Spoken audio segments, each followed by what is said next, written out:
Hi everybody. So another midweek chat. I have to say this is take 5. So I'm hoping, you know, help from above to help this video finish so I can get outside and enjoy the day.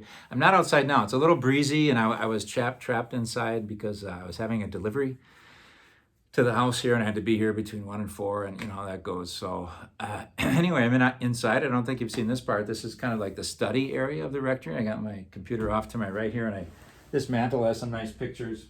Just show you this one. This is a nice picture of some of my family and me. So this is my brother Glenn, my mom, and me here at St. James 3 years ago on my 25th anniversary party that the parish was nice enough to celebrate for me and with me. So that's them, and we've been together a few times. So mom was 87 at that point. Now she's 80. Now she's 90. So moving up in the world. Yeah, it's got some other nice images up there. That art piece, that circle, my mom gave that to me. That's by an artist who's actually related kind of distantly, but she's from the Mosinee area, Halder. I think at least her family is, and that's where my dad's from. And she's in New York City now, and she's an artist. Her name's Karen Fitzgerald, and she specializes in those kind of abstract art pieces. So it's called Circle of Air. Anyway, so it looks kind of nice there, I think. So what's going on in the parish? Good things. I really start with really just a happy, inspiring thing. So we had school mass today. School's going well. You know, it's great to see the kids running around having a good time at recess, and teachers are working hard. And I know I have a good friend who's a teacher at a Catholic school in the Twin Cities, and she was saying that how hard it is to have do the video work and then the regular work and then the distancing and all those kind of things, and trying to teach. It's just a challenge. And I know that's also here at St. James, but she said that in the teachers' lounge last week, they were talking about their days. They said, "Yeah, we get home. We got home on Friday, and the kids are, home, and my husband's there." And he's like, "Well, let's do something. It's Friday. Let's have a good time. It's as a family." And she said, all I could do was just stare at the wall, and they couldn't figure out why. It's because they're exhausted, because it's a lot of work. So our teachers, as I mentioned last week, they really are new heroes and deserve our prayers and our support and our cooperation. And I think hopefully the ones at Mass today saw their work pay off today, as I did. So we have this great 4th grader, 9 years old, named Presley. And her class put on the Mass today, so they were the readers. And she read the first reading. And it's a very famous reading from 1 Corinthians, St. Paul's letter to the Corinthians. And love is patient, love is kind, love does not brood over injury. 3 things last: faith, hope, and love. And the greatest of these is love. Love never fails. Just some of the highlights of that reading. And she read it so well. And I don't even know what the words are to say how it's just good. It's just pure goodness that this girl who's just learning the faith, and all those students, we take that reading maybe for granted. We've heard it. Maybe we even go to a wedding and say, "Oh, this one again." But what a beautiful reading it is, and have these children hearing it for the first time, and have one of them proclaiming it to the rest of them and learning it. It's like, yeah. And what a shame it would be if a reading like that wasn't handed on to the next generation. So that's what we're about. We're about walking together to eternal life, keeping the good news of the gospel of Jesus Christ alive in our awareness, and passing it on to our youth and to anyone who could, understand it more, use it more, and all of ourselves. We could all grasp it more. So that's why we have church. So that was really a happy moment for me today at the school mass. So I think school's humming along okay, from everything I hear, and I start visiting the classrooms on Friday, so we'll see how that goes. I'm sure it'll go well. Religious education's going. It's going to get going. The parents are meeting for the second time tonight, and the classes, I think, will start going end of the month, October. So our elementary students, 2/3 of them will be coming in for classes. There'll be max 6 students per class, or an average of 6 students per class. And a third of the families have decided to do homeschooling with materials that we provide. So that's good that we have those options to offer. Our middle school students will not be coming to St. James. Their religious ed will be through a weekly Zoom video meeting with their catechist 1 week, and then the alternating week it'll be materials that Kelly provides for parents to go over with their children. So they always say that parents are the primary educators. Well, they really get to put on that hat this year as they do that. So that's good. Then our high school students, all the teaching will be online. And then one thing we got a lot of really good feedback last year or so from the students is that they love the small group face sharing. And so the instruction will be online, but then I think once a month they'll gather in groups of 5 with an adult leader to do small group face sharing. So our freshmen and our high school students and sophomores as they prepare for confirmation. So that's all getting ready. That's good. What else is good? Everything's good, right? I don't know. That's probably a little overly optimistic. But another good thing, though, is Christine is going to be on the radio on October 5th. So she has been asked to be part of a panel to discuss religion and racism. So I'm looking forward to hearing her. I think she's a super educated person and passionate about living together in a just way. And so it's great that she's accepted that invitation. More details. I know it's a Monday night at 7:30 p.m. on some radio station that you can hear on the radio or online. I think it's called Converge Radio, something like that. But so good for her for embracing that community service. A couple things are harder to talk about. I think last couple of weeks I mentioned to some of them, and people have appreciated it. They've said, most people, I think some people probably didn't like it. But I'll start with this sculpture here. This is easy because I like this art, but I don't know what you think when you see that or how it makes you feel. It's from Poland. It was a real bargain on some clearance sale I saw on the internet once. And Jesus has a crown of thorns on, so it's a little bit his passion, but I don't think he's worried about himself so much. I just feel like this is hard. I think he's kind of just feeling the weight of the world, and things are difficult, and he knows how things are difficult. Sometimes when I feel things are difficult, it's a real grace if I happen to walk by this sculpture in the living room and see it, and I just feel in solidarity with Christ, So anyway, so maybe some difficult. So someone said, "Hey, you should watch the film The Social Dilemma. It's hot on Netflix right now." Wayne said, "Give it a look," and I gave it a look, and it's about the internet, social media, how it affects us, how it affects us as individuals, but also how it affects us as a society, and pretty sobering look at things. So I don't know about you. I do Facebook. I do YouTube. This is you do YouTube if you're watching this. Maybe you got the link off of Facebook. Facebook's been a gift to me. It's been, I connected with old high school friends I hadn't seen in years and probably maybe wouldn't have seen again for the rest of my life, but I feel like a little bit connected to their lives again. Old college students when I was in campus ministry that I can kind of follow their lives a little bit, and it means something to me. And YouTube, I just want to hear any Bob Dylan song or something, just type it in and there it is, or hear a lecture by somebody or, boom, there it is. It's just hard to believe. Or a television show from the 1960s, the Andy Griffith Show, there it is, Gomer Pyle. So much at our fingertips. It's really a gift. Negative edge to it though, right? And I think what the movie was saying is that we are the products that these companies sell to advertisers. And they try to get us to click on stuff, and they try to find what our interests are, and maybe to sell us things, but it also, like, they'll kind of maybe put in front of our faces things to click on that they have a hunch because of what we viewed before will like, or will juice us a little bit. And sometimes that makes us maybe veer a little more and more towards something a little extreme. And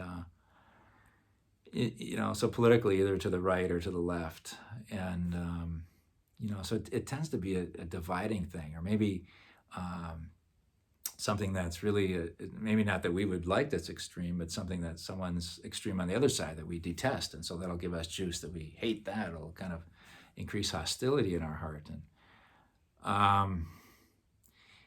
anyway, and they said it just goes on this way. It's just like society doesn't have a chance of lasting, in any unified way, because it's just crumbling. And the movie was optimistic. It's like, we'll catch on, that we can't do things the way we're doing now, and things will change. So we pray and we hope. And then, of course, people can use those platforms. I'm using it right now.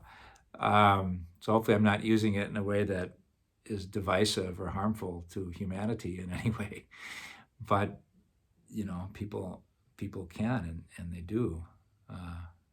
So our prayer, maybe make me an instrument of your peace, that St. Francis prayer. There's never been a better time to pray that every morning when we get up. In these times of division and hostility, where there's hatred, let me sow love. Make me an instrument of your peace. So a couple things. So when I'm seeing on Facebook, friends have been posting different things, and then at the bottom I'll say something like, "This is why I've left the church. This is why I no longer am part of the Catholic Church." And it's not the usual suspects. I understand why people became so disheartened and scandalized with the sexual abuse scandal with clergy and cover-ups. And it's not that that's past. That's still something that we grieve and work with. But the issues that are most, that I'm coming across my eyes right now that are alienating people are two things. One of them I addressed indirectly a couple of weeks ago when I talked about voting as a Catholic. It was the time when I had those nice rolling hills behind me. Anyway, someone who's getting a lot of clicks, he's a national attention. He's actually a priest in our diocese. I don't know him very well, but he's famously out there saying you cannot be Catholic and vote for a Democrat. And it's not true, but he's getting a lot of followers. It's really juicing a lot of people. And our Bishop Callahan made a statement last week saying, I've talked to him. He said, I understand it's around the issue of abortion. Like a Democratic Party would have, what do they call it, a platform, but they'd be for abortion rights, and so you can't. He says because of that, you can't vote for a Democrat. And the bishop said he understands, the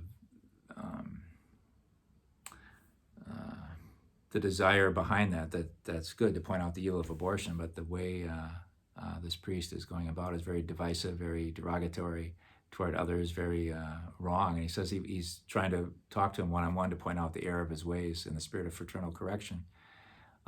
So I don't know where that's at right now, but I was glad the bishop made a statement. But it's just caused a lot of people, to kind of take sides. It fires up a lot of people, and other people get alienated.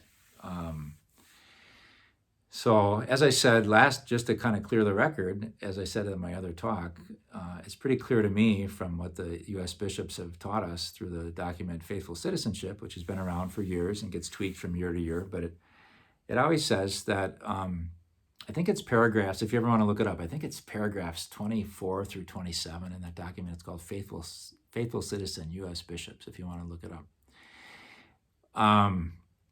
But says that it is morally permissible to vote for a person who has promoted abortion rights if that's not why you're voting for him or her. So it's in spite of that stand that you would vote for him or her.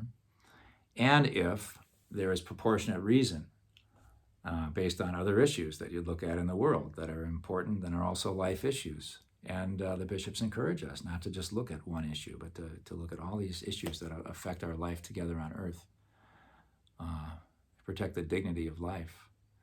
And, and some people do that and they weigh the balance and they say, I just got to go this way, And the other people say, yeah, I understand that, but I really got to go this way. And that's the formation of our conscience. And our church respects that, and you have to follow your conscience. And so it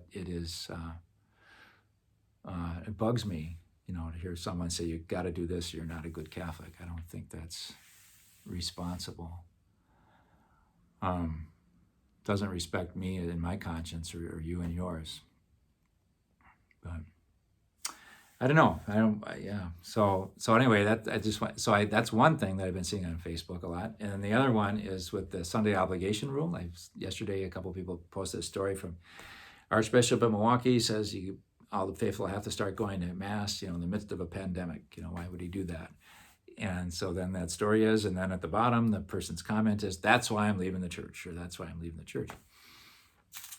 And again, I don't get into those phrases a lot. I don't comment a lot on those things, but I sometimes I do, and I'll just put a little comment in. I'm like, you don't have to give that person that much power.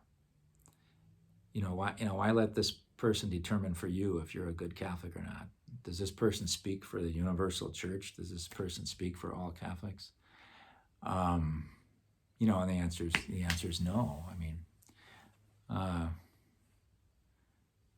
mean, people asked me in the past an hour I've just taught, what's distinctive about being Catholic, and I think I usually say two things. It's not that other churches don't have the Eucharist, but I think just the centrality of the Eucharist in our tradition is, if not unique, pretty special to the Catholic faith, the Mass and Eucharist. And that I'm sure that's why the Archbishop wants people to go back to Mass. I mean, but can we do it safely? That's the question. But the other is this ongoing relationship we have, with forming our conscience and church authority. I don't know what other religions that have this thick catechism of the Catholic Church, where we try to learn what the church teaches and then integrate that into our lives as we discern right from wrong, So I'd encourage us to kind of take these things in and not feel always judged or excluded when you hear somebody make a proclamation, that doesn't really speak for all people throughout the world. I know I'm a little bit on thin ice here, and some people I think maybe will appreciate what I said, and other people the opposite. But yeah, I struggle with this too. And I just don't want people to feel bullied by people, in the church. We walk together. Everybody. If I ask you what makes a good Catholic, I think 95% of it is showing up. I think that's what makes a good Catholic. And so maybe I'm being judgmental when people don't ever show up. And I don't know if I think they're a good Catholic or not. But I don't. I wouldn't want to exclude anybody from the church. Oh, like that little girl. We have so much to offer our youth and adults as we try to figure out what's right and wrong and walk together. So, anyway, those are hard things. That's why this statue is meaningful to me. What else do we got going here? So this is another hard thing. So we just really been struggling as a staff because we hear what people are saying about Mass and things, and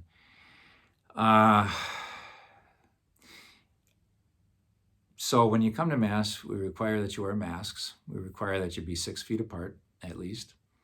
And why do we do that? Not to be controlling or mean, but to make it as safe environment as possible for us to worship, to contain the spread of the virus, keep people from getting sick or dying. And I think we've done a pretty good job with that. And as things have opened up, there's a weariness, I think, out there with restrictions. And as I said a couple months ago, and as others have said, we are tired of the virus. But the virus is not tired of us. It's just the truth. Our numbers, our new cases in Eau Claire County, it's not a reason to be less concerned. It's a reason to be more concerned. And so, there's a desire to open up. There's a desire to have people be happy and to just open up and come and pray and sing at full blast, no mask, but it's just not something that we can, again, it's a conscience issue, can in good conscience do. And so the restrictions really bother some people, and others it really, really bothers.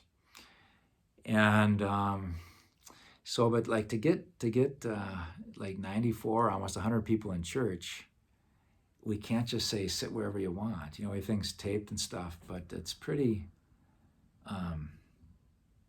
Maybe it's abusing the word scientific, but it's pretty scientific. They know where you can sit and sit safely. And I think some people, gladly appreciate that we have people making the effort to do that.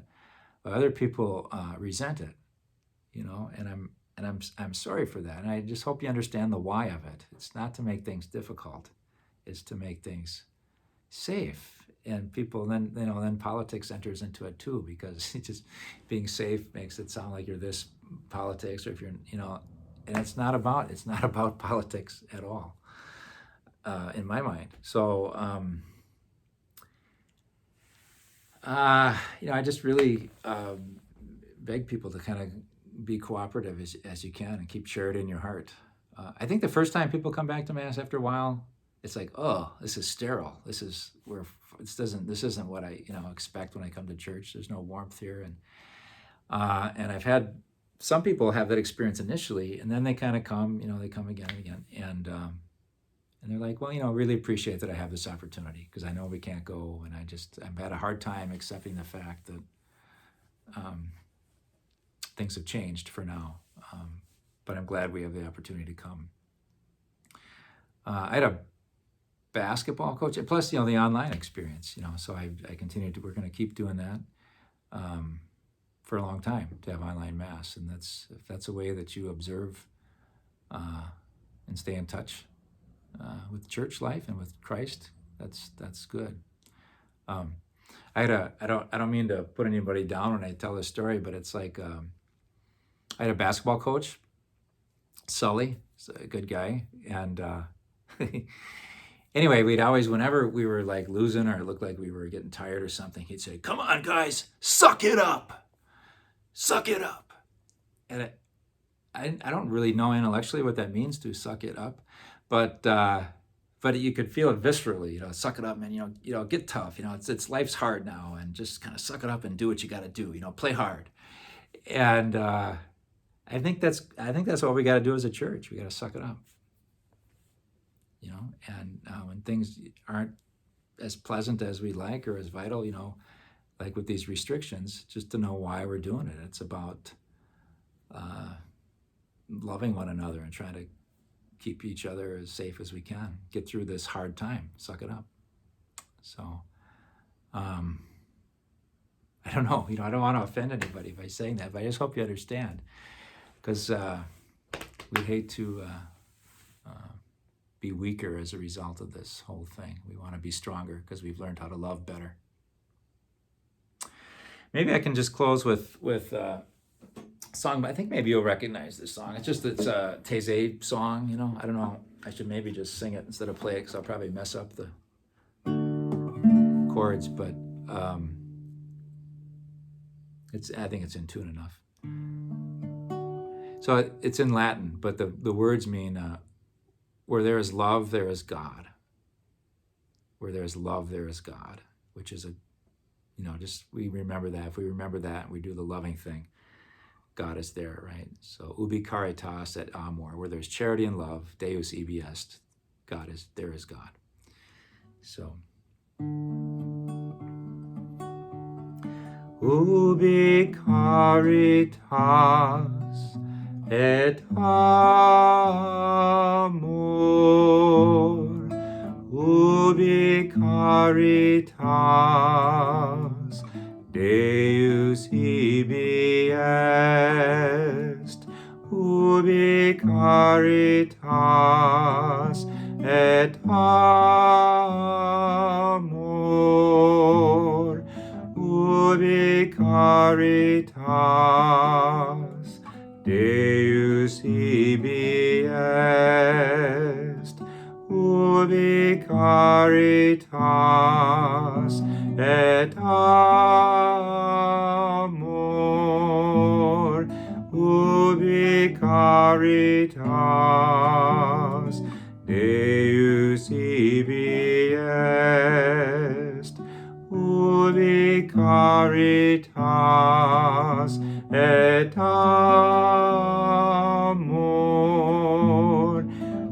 ubi caritas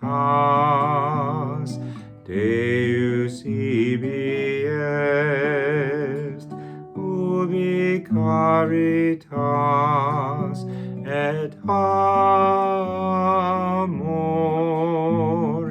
ubi caritas Deus ibi est, ubi caritas et amor, ubi caritas Deus ibi est.